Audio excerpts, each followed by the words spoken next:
Hello and welcome back to the Doctor Who Marathon. I am your host McEdam, and today we're going to be talking about the first episode of Series 12, Spyfall, written by Chris Chibnall, and the first episode is directed by Jamie McEdam, and the second episode is directed by Lee Harvest-Jones. This is the first two-parter in the Jodie Whittaker, Chris Chibnall era, the 13th Doctor era, the first two-parter, so it has a big significance there. It kicks off Series 12, which has a lot of elements from previous series, where it is more tackling with the big bombastic storylines, but a lot of people are familiar with, which Series 11 avoided like the plague. So it's basically more of a return to form here. This story, a lot of people have also pointed out, has very similarities to a lot of stories from the Russell T Davies and the Stephen Moffat era. So, and it does deal with certain elements from those eras as well. And it feels like a kind of love letter to that, as well as, of course, going by the title, Spyfall. It is a sort of tribute to the James Bond franchise, with the title itself taken from Skyfall, one of the films from Daniel Craig's era, as well as certain scenes.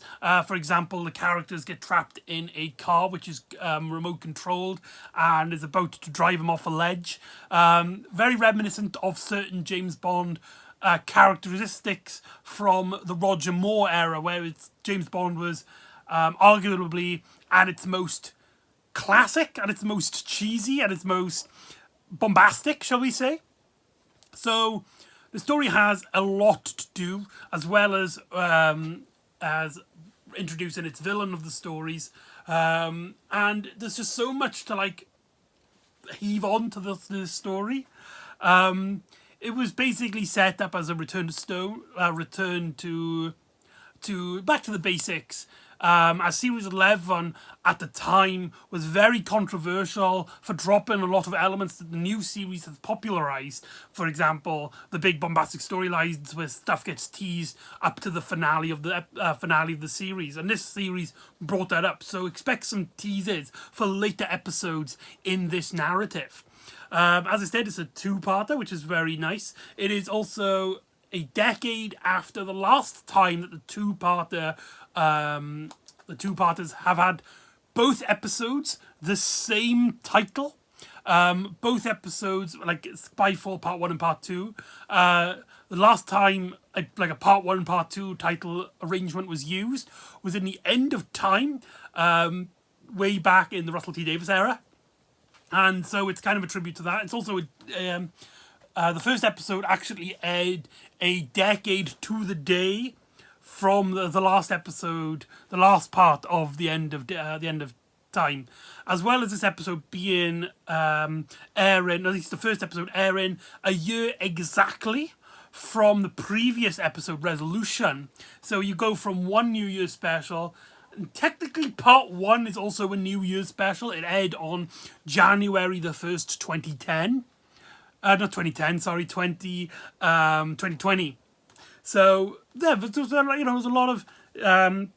lot going on for the story, as well as this story also featuring a huge amount of guest stars. Most noticeably, Sacha Dhawan, phenomenal actor. Most people will probably recognise him from An Adventure in Space and Time, where he played the first director of Doctor Who, as well as we got in this story Stephen Fry. Of course, the man needs no introduction, as well as legendary comedian Lenny Henry in a really serious role. He's not like a caricature or anything. As well as other characters who we'll talk about later on when we get to Part 2. But yeah, it's very there's a lot of things going for this story. And yeah, there's just so much to talk about. This is also one of the few times in which, for a two-parter, each episode gets a different director. Though it can be argued that certain stories, like The Master, three-parter from Series 3, is a multi-part story with two different directors. The last time I believe that a two-parter had two directors was way back in the first episode of the second ever series of Doctor Who with the story The Planet of Giants from 1964, if I remember correctly. That's mental to me. That's very, like, that's mind-boggling to me. But is the story any good? Is it worth the watch? Was it worth the whole year waiting for new, revived era Doctor Who? Before you begin, this is the Series 12 box set, which I've talked about before because it was also the one I used for Resolution. So if anybody's interested, this is the box set. I really like that artwork. It's a very simple digital effect. I can do that if when I use Photoshop, but it's just really cool. It's really cool. That's this back, and that's the spine with some spoilers for future episodes, which we will talk about when we get there. So yeah. Anyway, one of the things that this story also does from the previous New Year's special, it's very interested in globe hopping with an introduction very similar where we got to a lot of different places. Like Russia is also using this, Moscow. You see an airplane that goes over, I believe it's Tokyo, or at least they're heading towards Tokyo. I can't remember the other places that we see. Singapore, was it? I can't remember. I'm completely wrong about that. And eventually these people who clearly are spies, and when you see one person, she like looks into a toothpaste and she sees a secret message only to swallow it. And suddenly they are attacked by these light image creatures, which remind me a lot of the Boneless from the series 8 story Flatline. But they're not the Boneless. These are the Khazarvins. An assassin race from another dimension, but they have some reason have decided to take their threat upon the Earth, attacking some spies all over the globe for seemingly no reason, and it's up to the Doctor to discover what's going on.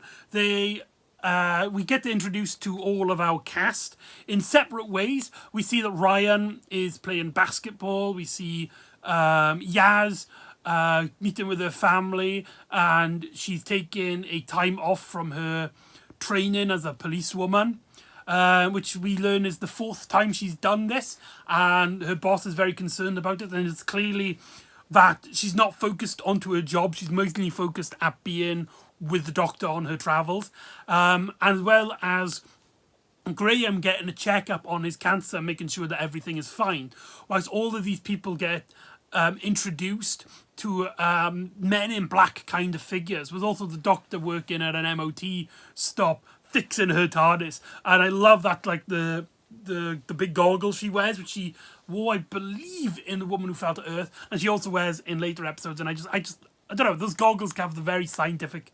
quality about the Doctor. I really like that look.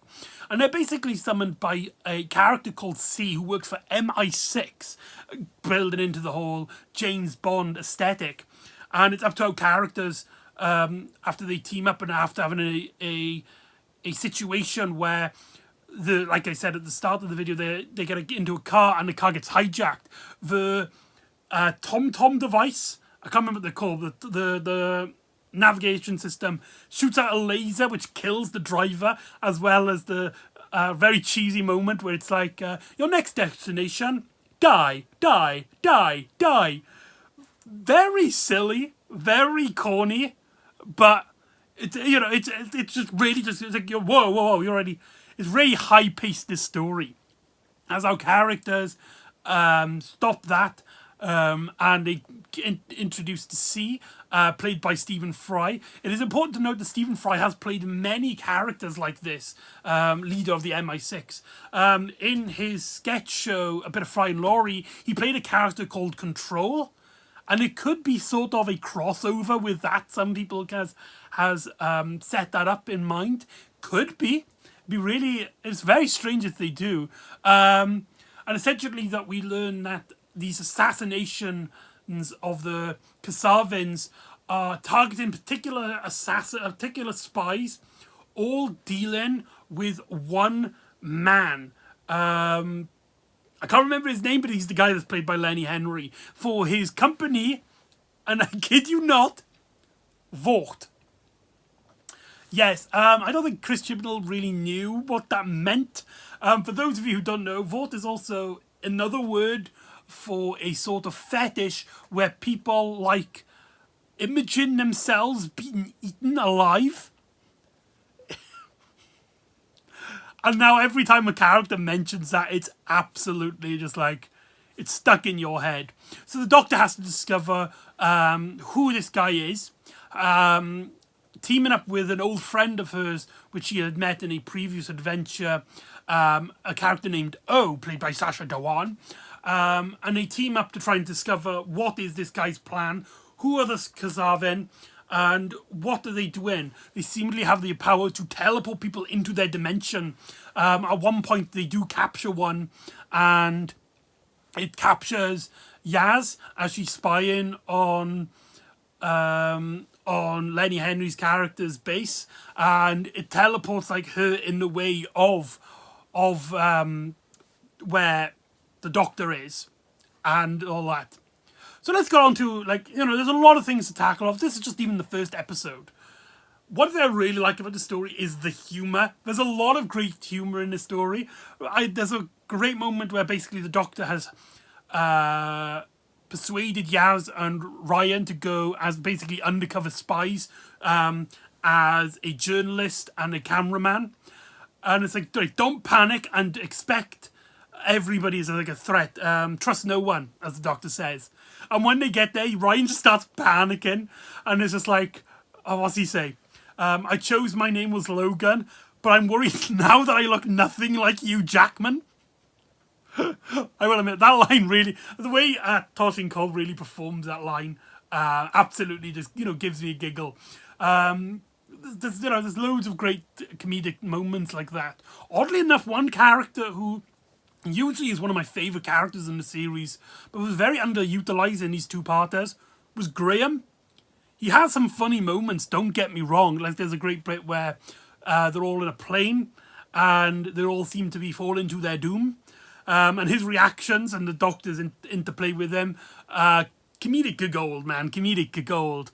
But it's not like he's not he doesn't have as much focus as he did in Series 11. That does kind of make sense, however, as his character throughout Series 11 was his connection with his wife and with Ryan and their bond with each other. However, none of that is there anymore, which then begs the question, why are they there? Why Ryan and Graham are there? They do kind of feel like dead weight in terms of the companion team, shall we say. They got some great moments, some great lines, but in terms of them being vocal parts to what makes the series connect, it feels like they've had their time, and they are starting to slow down in here. As I stated as well, there's a lot of references to previous series in terms of what the story actually does. There's a bit where Ryan, Graham and Yaz go on the run, and it's very reminiscent of when Martha went on the run in the Master 3-parter way back in Series 3. Very reminiscent of that. We also have the Kasavin being like the Boneless, which and having this kind of imagery which reminds me a lot of the Capaldi era, as well as a particular character returns.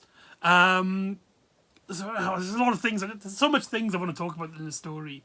Let's talk about one of the things that this story was actually hugely advertised upon, and that is the James Bond aesthetic. It's not uncommon for Doctor Who to pay tributes to other franchises and other kinds of stories.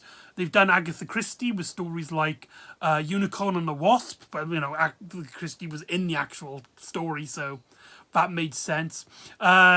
They've done like classic horror way back in the Philip Hinchcliffe era. James Bond, or the spy genre, is something that Doctor Who hasn't done since Enemy of the World, way back in the second Doctor era. And it was something that a lot of people were looking forward to. Doctor Who meets James Bond. Who doesn't want to see that? However, I feel like this element of the story was very underutilized. It's mainly only for the first half, the first episode. The second episode kind of really drops that aesthetic. And you get these like fun little tribute moments. Like they have a scene in a casino, and it's clearly trying to represent the James Bond aesthetic and the suits. By the way, absolutely love Jodie Whittaker's tuxedo look. I really wish that was like her main look. Like have like her colours, but have like that. So it's like she has the shirt and the bow tie and that more leathery. It's not leather, but it's like that tuxedo material jacket, but like with her main jacket colours. That would have been perfect for her costume. Personally, that's what I would have really liked to have seen. But that's beside the point. And she says, I am Doctor, the Doctor. However, like the story doesn't actually like play into that. It just generally just feels like another Doctor Who story with a few James Bond references thrown here and there, and that is very disappointing. They do have all the silly gadgets, but only really one gets used. However, it does leave to Graham some of his greatest lines. Laser shoes. Don't make me do the soft shoe shuffle. Bradley Walsh absolutely nails that line.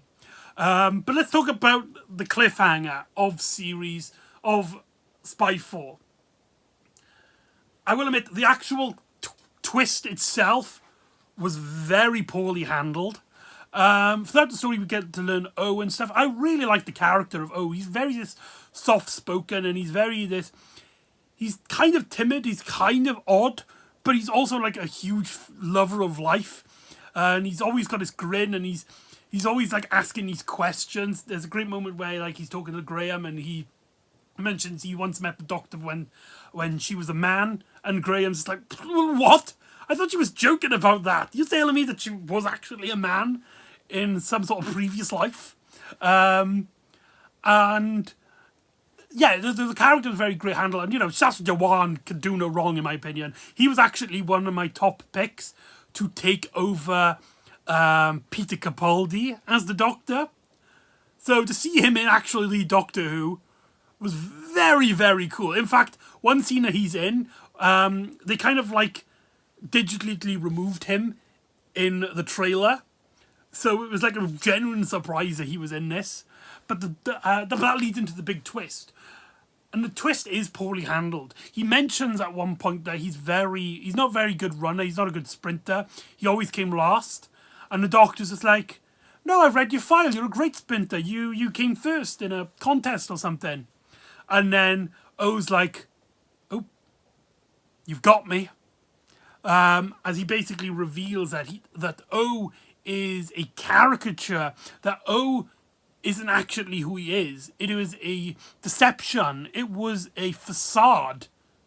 How he comes up with that, how the Doctor like discovers it, very poorly handled. We never hear anything about him being a sprinter. This is completely new information to the audience. We weren't even aware that the Doctor had read his file at this point. And like, it felt like well, I kind of give it away then. I did give it away.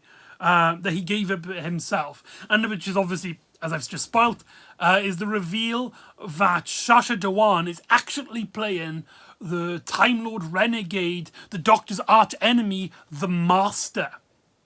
Now, this was kind of getting controversial, as the last time we seen the Master was in one of the finale episodes of the Peter Capaldi era with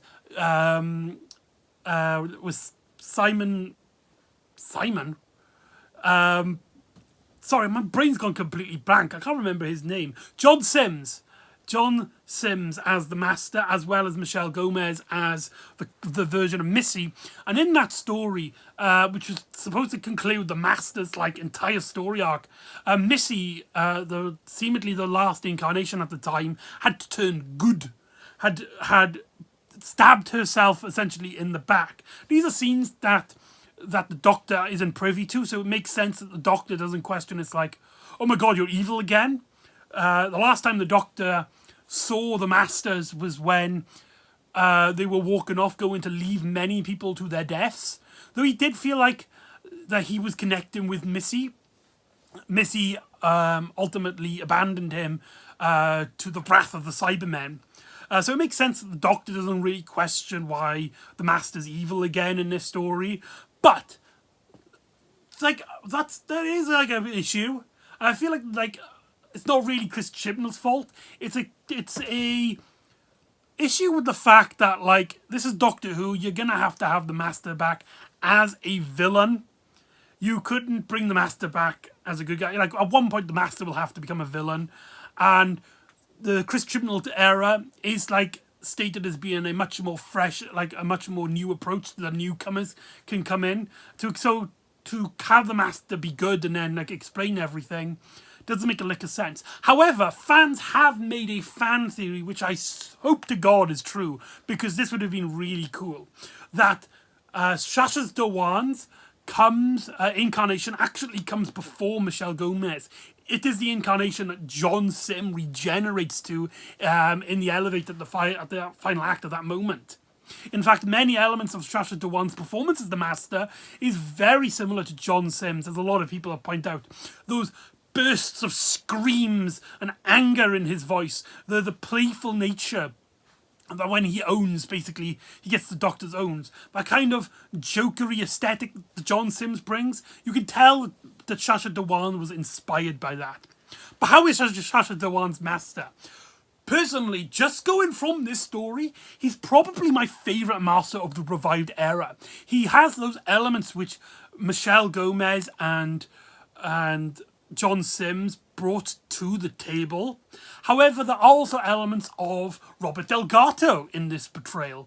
The much more sinister, much more when he's soft-spoken, that kind of, like, he just stares you down, and you kind of get the impression that he will not let you grasp, as well as being more friendly towards his subservience in certain ways, where it's like he trying to treat them as if like they're sort of allies as is wished, which is something that the Robert Delgado trying to make as many allies, playing off the teams, playing off the races that he is using to conquest. Very Delgado. But Sacha Dhawan really gives his character an energy which I don't think we've seen in a Master previously. I'm still saying that Robert Delgado is my favourite Master incarnation, but I think Sacha Dhawan is my favourite revived era Master personally. I know a lot of people might disagree with that. However, for me personally, he is my favourite revived era Master. And this, however, brings us to part 2, where in a massive cliffhanger, which I won't spoil. Well, I do have to kind of spoil because they obviously escape, as well as the Doctor. Plot point: she basically gets taken away, and she finds herself in the vortex, and she gets introduced to a character, Ada, played by Sylvie Briggs. And she's transported back to, like, I think it's Edwardian times, or Victorian times. And she quickly learns that this character is Ada Lovelace, famous woman who technically is one of the founders of the modern day computer. She's also the daughter of Lord Byron, which will be interesting when we talk a later episode, The Haunting of Aladiadati, where the Doctor kind of met her father. Very interesting. And that never gets bringed up in that story. It's very odd. But anyway. And, part 2 just feels like an utter mess to me. The story actually reminds me a lot of the 2-parter that came from Matt Smith's second series, The Impossible Astronaut and Day of the Moon, where the first episode felt like it knew where it was going. It was setting up these plot points, these mysteries.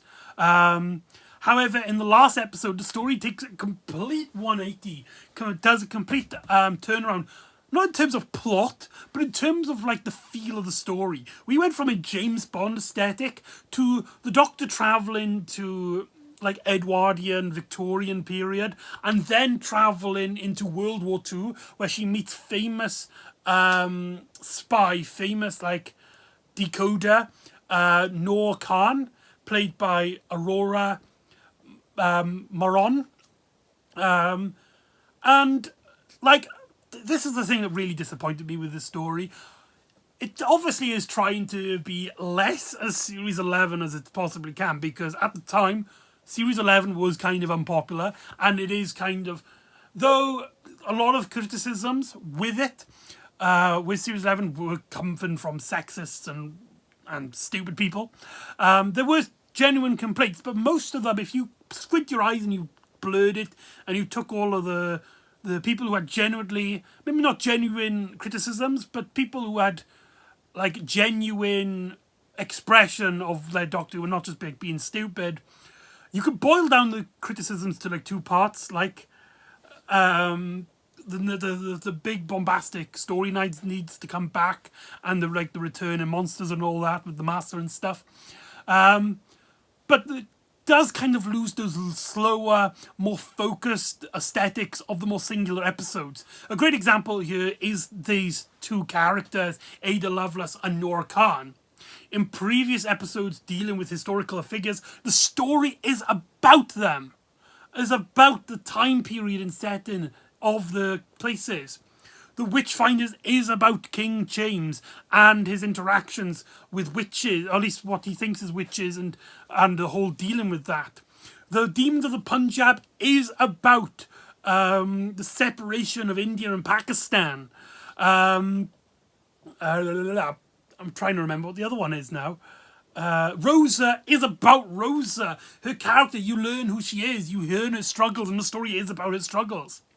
But here, we are introduced to Ada Lovelace and Noor Khan, and they basically get treated as new companions, specifically for this story, which the fact that we already have companions felt very felt very silly, and just felt like these are very important women in history, and the story just kind of glosses over them.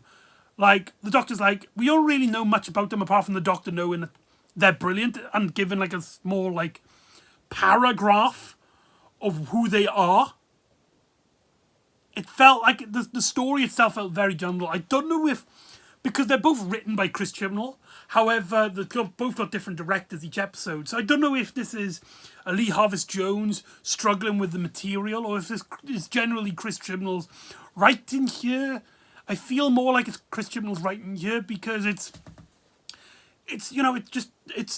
mainly on the fact that these characters don't get a lot to do other than, hey, we're new companions for one day.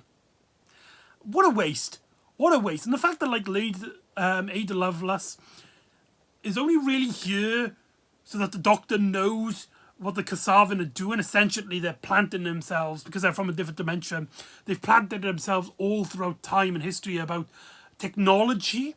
All throughout history, spying on Ada Lovelace, spying on Noor Khan, and the tech billionaire played by Lenny Henry.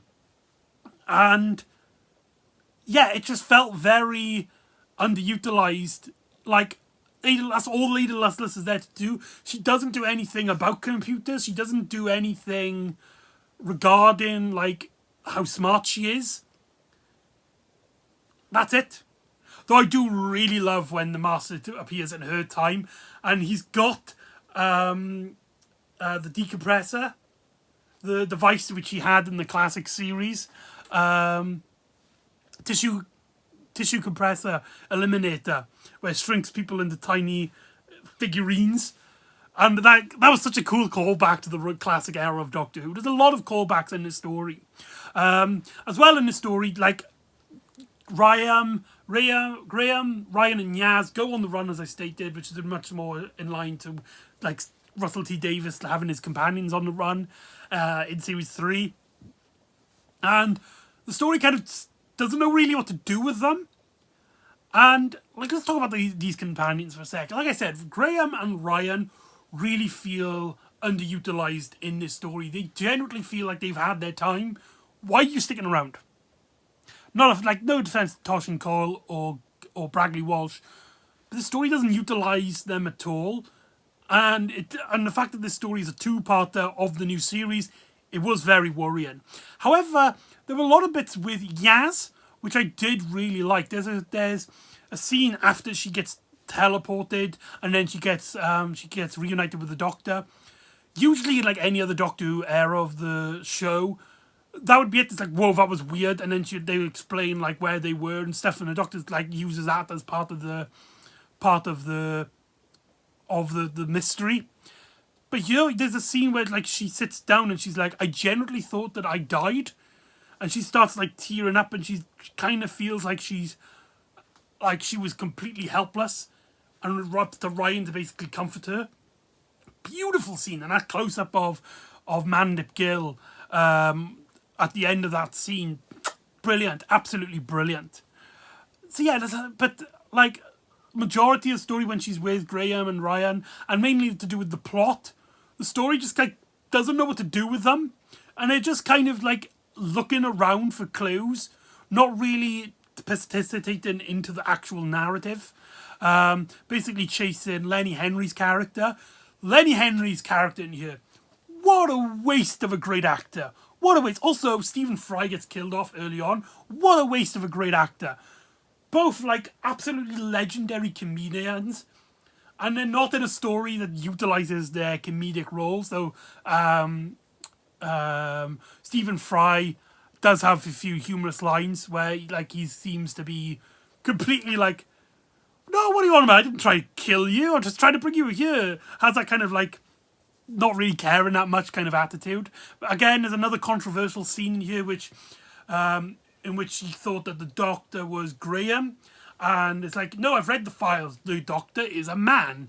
And then the Doctor's just like, I've had an upgrade.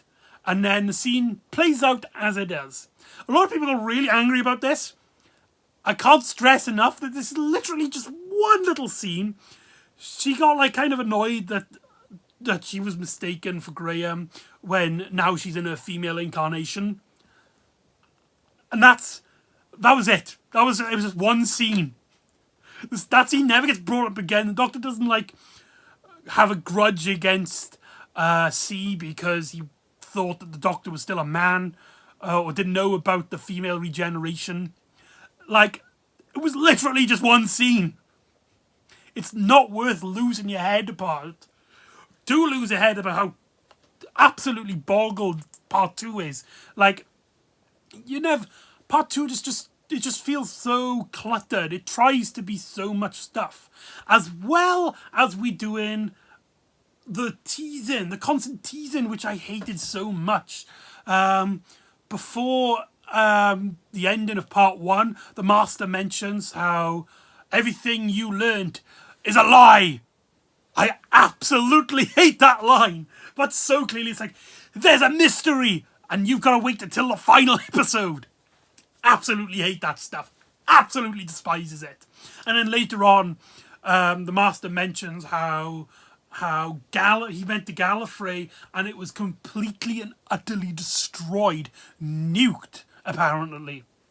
And later on in the episode, after the Doctor resolves everything with the Kasavin, sending them back into their own dimension, taking the Master with them, and stopping. They don't actually stop Lenny Henry's character. He kind of gets away with no consequences. It's a very odd moment. Last time we see him, he's like, "Get my backup crew." As everybody's just kind of stumbles, like, "What the hell? What happened?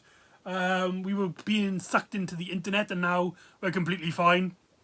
And that was literally the last scene of him. It felt really strange. It felt like he was a character that was going to come back. But that's beside the point. But at the end of the story, this actually does something very unique. Well, not very unique, but very bold, is that the Doctor just goes straight back to Gallifrey. I love the effect of the Doctor's using the TARDIS and bashes into one of the wall of the vortex and revealing a completely different kind of vortex, kind of implying that all the Doctor Who intros that we used as different versions of the opening are all different like vortexes that the Doctor has used. Like they're all like simultaneously canonically the vortex. That's just really cool, personally. But it's a small little moment. And the Doctor sees that Gallifrey is indeed destroyed.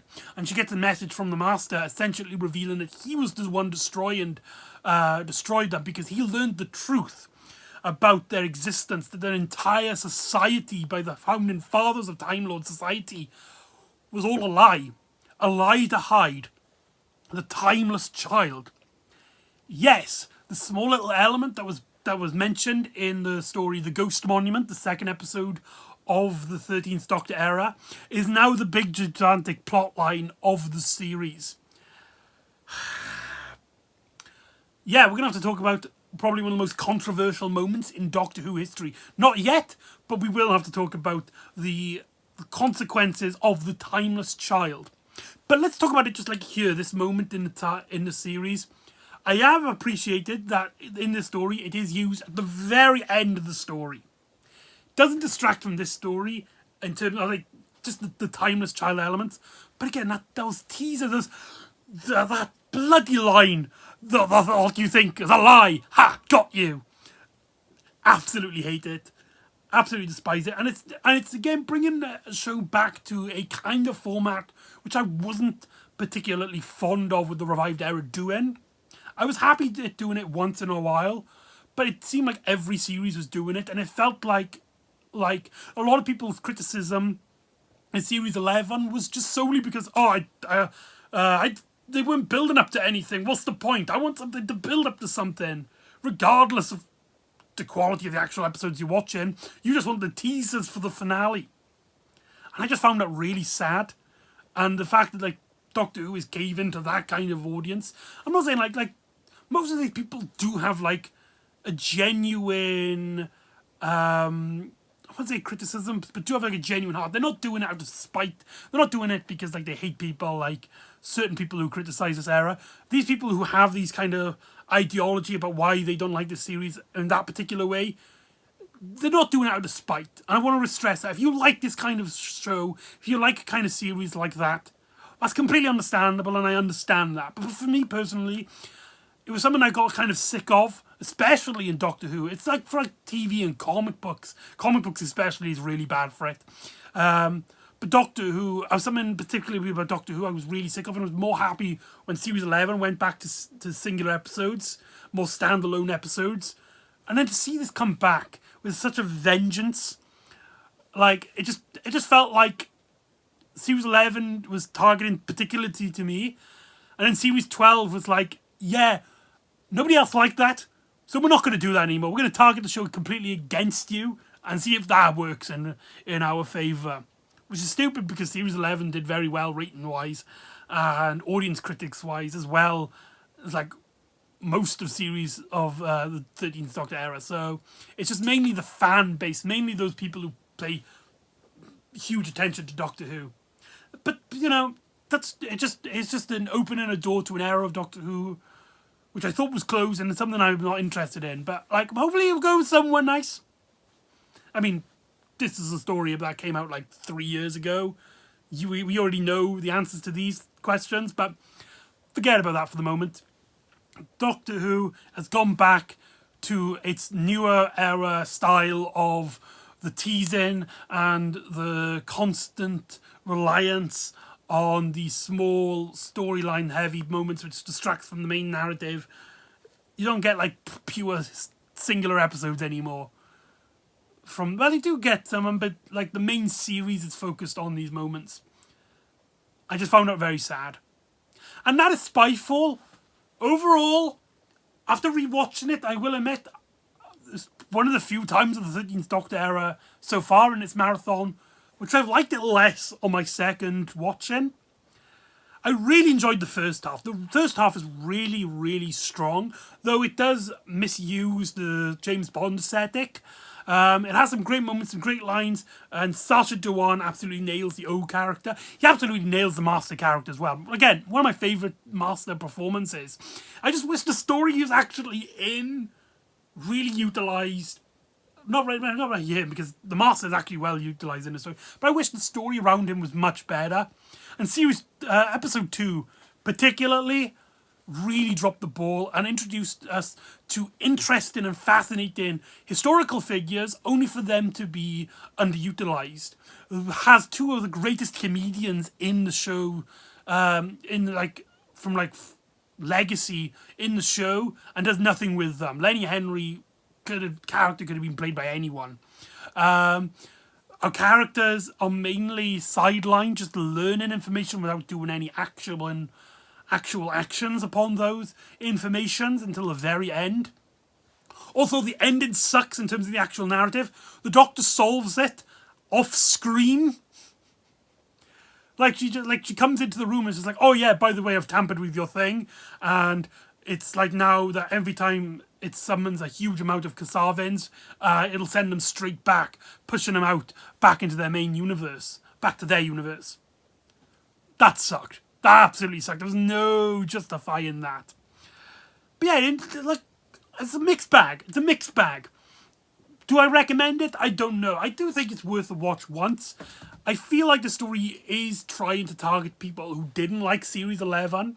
And later episodes in this series will do that. Some episodes will be more singular, which we'll talk about. But the main series' main goal is bringing back that aesthetic. And this was a footnote in that darker history, shall we say, for the fandom at least. For me personally. So anyway, that's Spyfall. I hope you enjoyed my complete rant. I'm sorry this has gone long. 2 parts, and especially 2 parts with so much detail, so much information, and I don't think I haven't talked about everything I wanted to talk about. I haven't talked about there's so much stuff I haven't talked about, and I hope that my opinions come across sanely. But yeah, that's how I feel about Spyfall. So join me next time when the Doctor and friends go on holiday. However, there seems to be a alien race coming in on all fronts. As the story tackles one of the Doctor's greatest enemies, pollution. So join me next time for Orphan 55, and I'll see you next time on the Doctor Who Marathon. Ta-da!